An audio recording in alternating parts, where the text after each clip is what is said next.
Pendidikan agama Islam. Di Indonesia, edukasi agama diambil dari dua kata, yaitu pendidikan dan agama.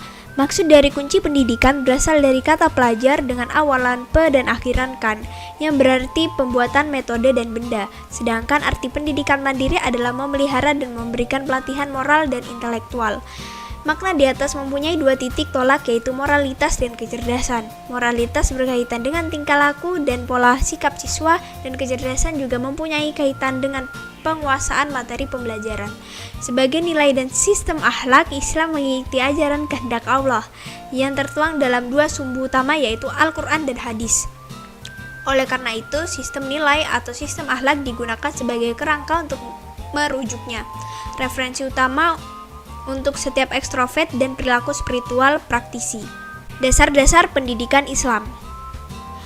Ada 3 kata yang sering digunakan untuk menjelaskan makna pendidikan agama di dalam bahasa Arab, yaitu tarbiyah, taklim, dan ta'dib. 3 konsep dasar ini merupakan konsep yang berevolusi dari ajaran Islam dan masih banyak yang masih diperbincangkan. Secara historis, konsep taklim sendiri ditulis dan dielaborasi oleh Abdul Al-Fattah. Konsep ta'dib juga ditulis dengan dijelaskan oleh Muhammad Naqib Al-Atas. Dan konsep yang terakhir yaitu tarbiyah yang ditulis dan dijelaskan oleh Abdurrahman Narafi. Dengan perspektif ketiga konsep yang berkembang tersebut terdapat terbagi macam-macam pendapat. Beberapa seorang penulis pernah mengatakan bahwa ada satu kata terluas dari yang lain, sementara yang lain menganggap kata itu kebal. Misalnya kata-kata Al-Atas mengutip Hasan Langgulung. Ia mengatakan bahwa taklim artinya mengajar dan tarbiyah artinya pendidikan, yang tertulis pada taklim karena ada sebagian negara menggunakan tarbiyah untuk bercocok tanam, bela dan sebagainya menggunakan istilah taklim. Zakia Darajat tidak setuju oleh kutipan beberapa penulis tersebut. Katanya, karya Roba yang berasal dari kata tarbiyah artinya bahwa pendidikan telah digunakan semenjak zaman Nabi. Dan kata taklim yang berasal dari kata kerja allama yang artinya mengajar. Orientasi pendidikan Islam. Islam dicirikan oleh kemampuan beradaptasi dan sikap toleran terhadap perkembangan masyarakat dan budaya manusia. Sikap ini membuktikan bahwa Islam adalah agama yang berubah setiap saat dan seiring dengan berkembangnya teknologi serta informasi. Oleh karena itu, semua orang yang menerima Islam berpikir bahwa agama ini biasanya merupakan agama yang mulia. Akan tetapi, adaptasi dan sikap toleran yang biasa disebut dengan Islam otoritarisme biasanya merupakan masalah dasar Islam itu sendiri. Lebih khusus lagi, merupakan masalah dasar agama Islam. Apakah Islam mengajarkan konsep pendidikan agamanya itu sendiri? Syekh Hussein Nasr pernah menanyakan pertanyaan ini. Ia percaya bahwa Islam hanya dapat menyesuaikan dan bahkan terinspirasi dari sistem institusi pendidikan dari budaya sosial dan lingkungan masyarakat yang ditemuinya. Jika kita memahami pernyataan ini secara literal, maka akan membuktikan hipotesis bahwa pendidikan agama Islam memang merupakan pendidikan tanpa arah yang jelas, karena memiliki fleksibilitas dan multitafsir. Namun dipahami secara mendunia, maka sebenarnya arah utama pembelajaran Islam adalah mendunianya itu sendiri. Adanya kemampuan beradaptasi dan perbuatan adaptif itu menegaskan signifikasi dan pentingnya perhitungan Islam secara simultan bagi pembangunan. Secara terstruktur, pendidikan Islam menghadapi dua aspek sekaligus, yaitu mengedukasi manusia untuk menjadi hambanya, dan tugas Allah adalah menghambakan diri kepada Allah. Visi pendidikan Islam. Singkatnya, tujuan diartikan sebagai cita-cita, impian, harapan, serta cita-cita tentang masa depan. Keberhasilan dan nama baik yang bergantung pada ruang lingkup visi bisa terwujud. Di dalam sistem pendidikan Islam, adanya visi dan misi penting. Visi tersebut harus dilaksanakan sejak dini dan kemudian dituangkan ke dalam misi, yaitu rencana dan kegiatan untuk mewujudkan visi tersebut. Siapkan rencana tindakan berdasarkan rencana yang matang dan fleksibel untuk diimplementasikan dalam waktu yang terbatas. Visi dan misi edukasi Islam itu adalah cita-cita serta impian dan tujuan edukasi Islam yang pada dasarnya berlandaskan nilai-nilai.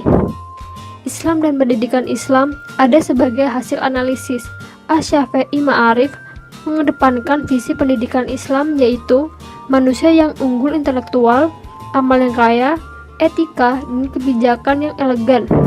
Dalam konteks pendidikan nasional, Tilaar merumuskan visi pendidikan Islam, yaitu mewujudkan kemanusiaan orang Indonesia yang alim, produktif, dan bineka. Orang Indonesia yang bercita-cita tinggi adalah orang yang alim dan beriman sekaligus menguasai ilmu pengetahuan dan teknologi untuk meningkatkan level sehingga meningkatkan efisiensi kerja hidupnya. Epistemologi pendidikan Islam. Epistemologi merupakan salah satu cabang ilmu filsafat. Filsafat difokuskan pada relasi temuan dunia kebenaran. Filsafat dan epistemologi menjadi bagian yang sangat diperlukan karena tidak dapat dipisahkan. Epistemologi dianggap sebagai syarat evaluasi yang perlu.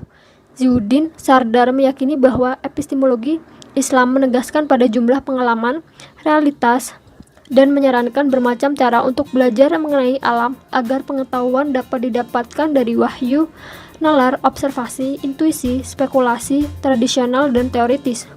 Lalu, untuk model epistemologi dari pendapat Abid Jabiri, dia mengkonseptualisasikan epistemologi didasari oleh dasar-dasar ilmiah untuk memperoleh ilmu dengan cara-cara Islami. Kemudian, Abid membagi epistemologi menjadi bayani milik Burhani dan yang ilfani. Ini memiliki karakteristik untuk mendapatkan keefektifannya. Berdasarkan Islam sebagai dasar epistemologinya, pendidikan Islam harus secara halus menyerap pengetahuan yang dihasilkan melalui proses Islam. Namun, selama ini, hambatan pendidikan Islam hanya mengadopsi pola teliti. Epistemologi pembelajaran Islam mendapat suruhan dari epistemologi pendidikan Barat.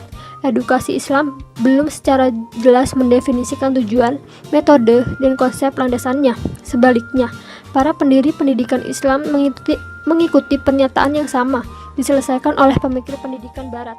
Untuk alasan ini, masalah ini harus diselesaikan dengan cara tertentu. Menggabungkan keduanya, epistemologi Barat dan Timur adalah konsistensi peradaban.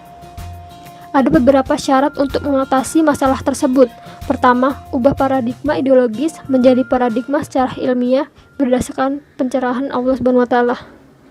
Dualisme keilmuan. Dualisme merupakan dua prinsip berlawanan. Secara istilah, dualisme bisa dijabarkan dengan dua prinsip dan pemahaman yang berbeda.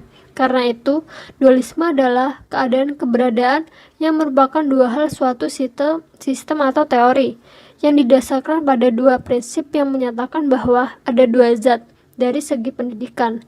Marwan Sarijo mengemukakan istilah dualisme dikotomi tersebut memiliki arti yang sama, yaitu penggolongan pendidikan umum dan pendidikan agama.